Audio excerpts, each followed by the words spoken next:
What if everything you knew about the so-called Dark Ages was wrong? For 1,000 years, Europe was a battlefield of swords, of faith, of plague and power. And from that chaos rose the world we live in today. This is the story of how Europe was born. In the first 2 centuries of the Common Era, the Roman Empire was the greatest civilization the world had ever seen. The Pax Romana, the Roman peace, brought stability, prosperity, and a quality of life that wouldn't be matched for 1,000 years. But nothing lasts forever. Inflation, plague, famine, invasion, the empire was collapsing from within. In 395 CE, it was split in two. The prosperous East survived as the Byzantine Empire. The struggling West did not. In 476 CE, a barbarian named Odoacer removed the last emperor, a boy named Romulus Augustulus, and the Western Roman Empire was no more. The Dark Ages had begun. Europe was now a patchwork of barbarian kingdoms. Romans, Christians, barbarians, three great forces melting into something new. But the world wasn't done testing Europe. In the 7th century, Arab armies exploded out of Arabia with terrifying speed, creating a massive Islamic caliphate across the Middle East and North Africa. By the 8th century, it looked like Western Europe might simply be consumed. Muslim armies crushed Visigothic Spain and poured into France. But in 732 CE, at a field near Tours, a Frankish warrior named Charles Martel stopped them cold. His victory would echo through history. Charles Martel's dynasty, the Carolingians, would reshape Western civilization. His grandson, Charlemagne, was something Europe hadn't seen in over 300 years, a conqueror with a vision. After decades of warfare, he controlled most of Western Christendom. On Christmas Day, 800 CE, Pope Leo III placed a crown on his head. For the first time since Rome's fall, the West had an emperor. Charlemagne didn't just conquer, he built. He backed education, art, and culture in what historians call the Carolingian Renaissance. He spread the dream of a unified Christian Europe, a dream that would outlive his empire by 1,000 years. Charlemagne's empire didn't last. His grandsons tore it apart in 843 CE, and then the wolves arrived. From the north, Viking longships, raiding coastlines and rivers with brutal efficiency. From the east, Magyar horsemen, erupting from the plains and leaving villages in ash. From the south, Muslim pirates, striking at Europe's belly. Europe was under siege. Kings couldn't protect their people. Power shifted to local lords, men with castles, horses, and swords. From these fortresses, they dominated the peasants around them. This was feudalism. Not a system by design, but a desperate adaptation to endless violence.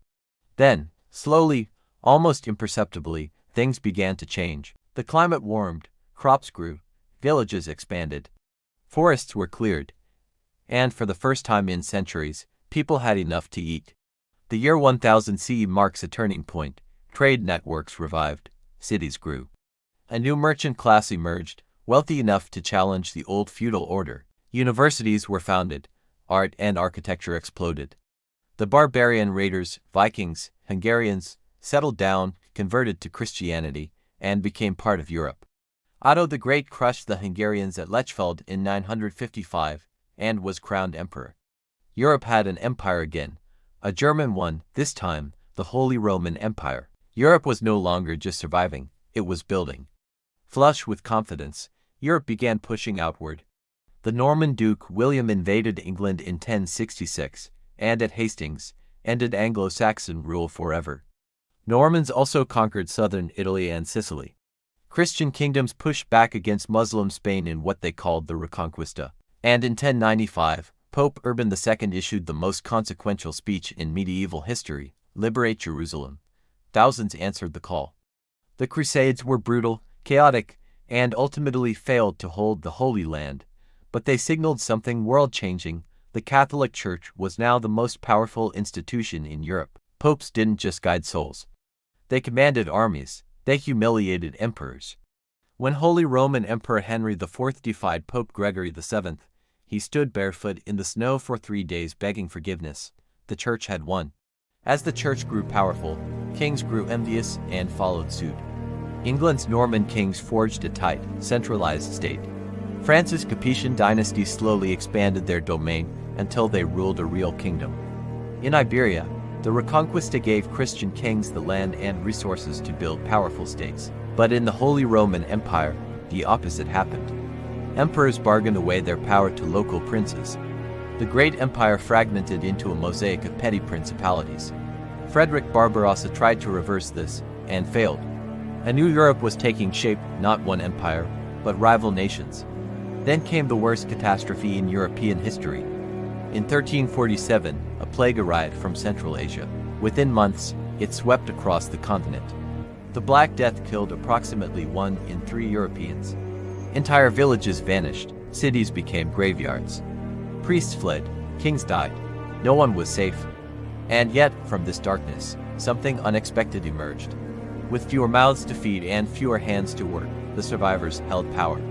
Peasants demanded better wages. Workers demanded freedom. When the old order refused, they revolted. Nearly all revolts were crushed. But the world had changed. Feudalism was dying. Out of the ashes, creativity exploded. The printing press, eyeglasses, new metallurgy, windmills and water mills. Italy gave birth to a new renaissance, scholars and artists reaching back to ancient Greece and Rome, then surpassing them. And then, gunpowder arrived. Suddenly, a knight in armor could be killed by a poor infantryman with a gun. The most fortified castle could be smashed by a cannon. The warrior aristocracy, the backbone of feudalism, became irrelevant overnight. Only kings could afford the new armies. And with that monopoly on force came a monopoly on power. The sovereign state was born. The 100 Years' War between England and France devastated a continent. Then a teenage peasant girl from Domremy changed the course of history. Joan of Arc rallied the French, turned the tide, and was burned alive for it. England was expelled. France emerged as a nation. In Spain, Ferdinand of Aragon married Isabella of Castile. Their combined kingdoms conquered Granada, the last Muslim stronghold, in 1492. That same year, a Genoese sailor named Columbus crossed the Atlantic. The Middle Ages were over, 1,000 years. From the ruins of Rome to the shores of the Americas. Medieval Europe was not a dark age of ignorance and suffering, it was a crucible. 1,000 years of war, faith, plague, and rebirth that forged the institutions, nations, languages, and ideas that define our world today. The universities you study in, the nations you live in, the legal systems that protect you, the very concept of individual rights. All of it born in the Dark Ages. History isn't just the past, it's the blueprint of everything we are. If this story moved you, if you felt that 1,000-year journey, then hit subscribe. New episodes of World History drop every week. And if you think someone else needs to hear this story, share it. The past deserves an audience. I'll see you in the next one.